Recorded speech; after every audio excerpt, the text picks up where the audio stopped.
Hi, my name is Bill Condon. I am a professor in the Department of Animal and Nutritional Sciences here at UNH. I teach introductory biology, physiology of reproduction, endocrinology, and a couple of courses on animal rights. What I want to talk to you about today is using PowerPoint or not.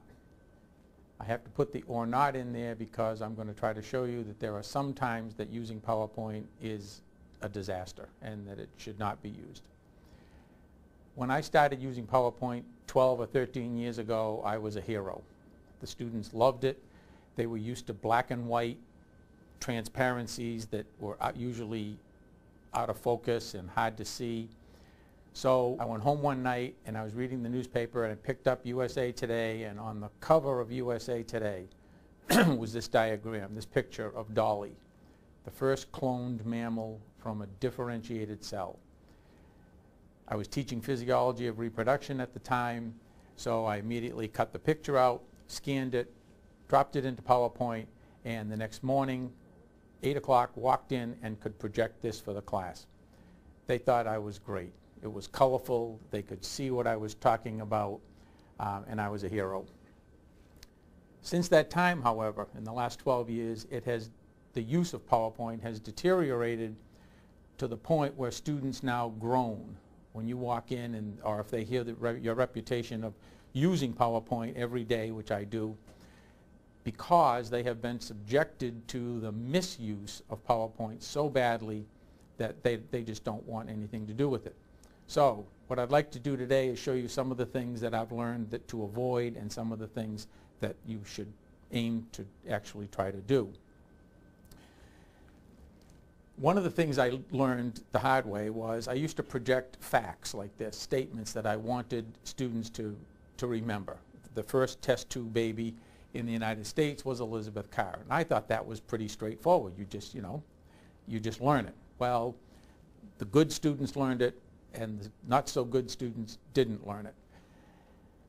About 4 or 5 years ago, I switched. I substituted for this slide, I substituted this one. I put a picture of Elizabeth Carr up there. You notice the size of her name is minuscule down at the bottom. Not one single student in the class got that wrong. When I asked them who the first test tube baby was, after projecting this, every one of them knew it. It doesn't even identify the first test tube baby on that slide. It's just a picture of Elizabeth and her name. So thinking that was just chance, I switched it and did the same thing when I was talking about the first cloned cat, Cece, which is the little kitty on the right, and that's her surrogate mother on the left. And again, just by putting that picture up there, nobody got it wrong. Everybody immediately knew the first cloned kitty was Cece. That shows you, I guess, the power of pictures, and that's where PowerPoint shines. That's the best reason in the world to use PowerPoint. Now, when I say pictures, sometimes people are tempted to use humor, and cartoons are easily scanned, and you can put a cartoon into a presentation like this one, and it is good.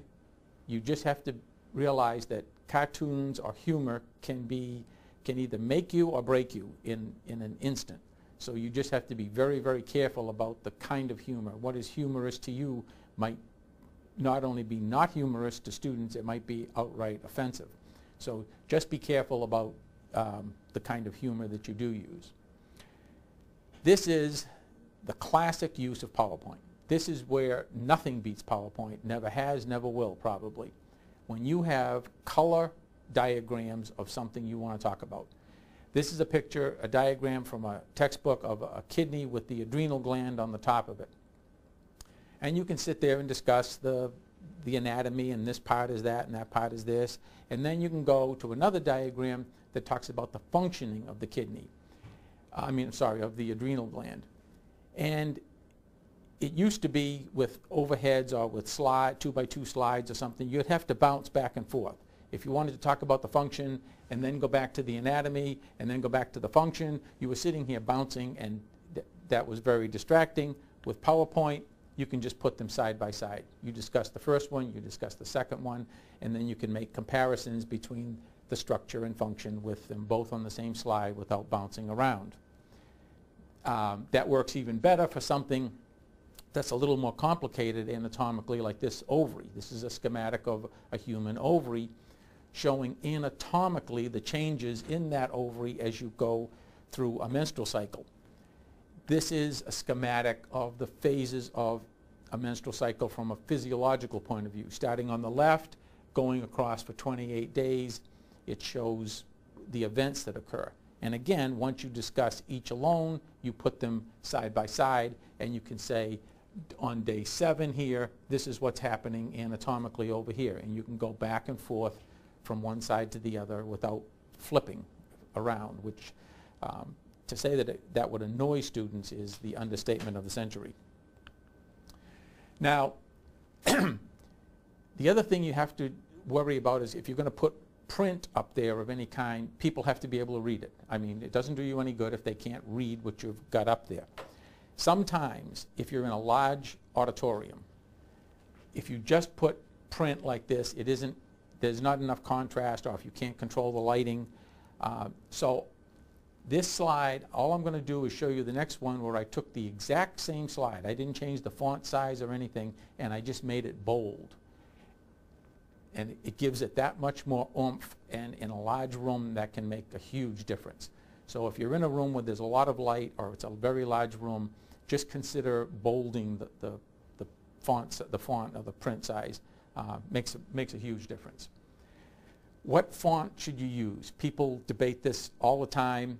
The top one here, the font style of Arial, is safe. It's sort of a universal way to start. If you're new at PowerPoint, I would start with Arial or bolding Arial. You can see it's not essential that you use that. The one on the bottom is every bit as good. It's the one in the middle that you have to avoid. You don't want to get fancy or artistic. It might be pretty, but it's distracting to students. They don't want that. So stick with Arial and then play around yourselves until you find one that others that you feel comfortable with. Now I'm going to show you 3 slides here where I'm not going to change the font or the colors of the font or anything. My definition of a first semester freshman is a high school senior plus a summer. So I've got that in white and yellow, and all I'm going to do is change the background from solid blue to this green marbly effect, which people think is more artistic, and then to the ocean with the sky. And just by changing that background, this one is more difficult to read, or it's more distracting, as is this one. When you put that up there, they're looking at the background and they're trying to figure out, what is that? Is it, is it something, or is it just a design? Or so their attention is drawn to the background here and here, when you don't care that they pay attention to the background. You want them to look at what you're projecting. So don't get too fancy with your backgrounds unless you want them to be greatly distracted. Colors. You probably can't see that. Blue and green, my 2 favorite colors, and I always love using blue backgrounds. But as you can see, if you have a font of green and you put that green on a blue background, it's useless. It's on a computer screen, it looks readable. So when you're preparing the presentation, you might think that's going to be fine. As you can see, it's not fine at all. Red is another one, that if you use red for print on a computer screen, it looks crystal clear. In a room, it either doesn't have any contrast at all, or it's downright harsh. It's glaring and bothersome. It irritates people to use red. Very, very bad color to use. Yellow on blue is, again, safe. Boring, but safe. It's got enough contrast. It doesn't yell at people too much. But if you're just determined to use something other than a blue background because you're sick and tired of looking at them, you can go to even black. Yellow on black is perfectly fine. Black and white, which I don't like, but as long as you've got enough contrast between the background and the print size, you're okay.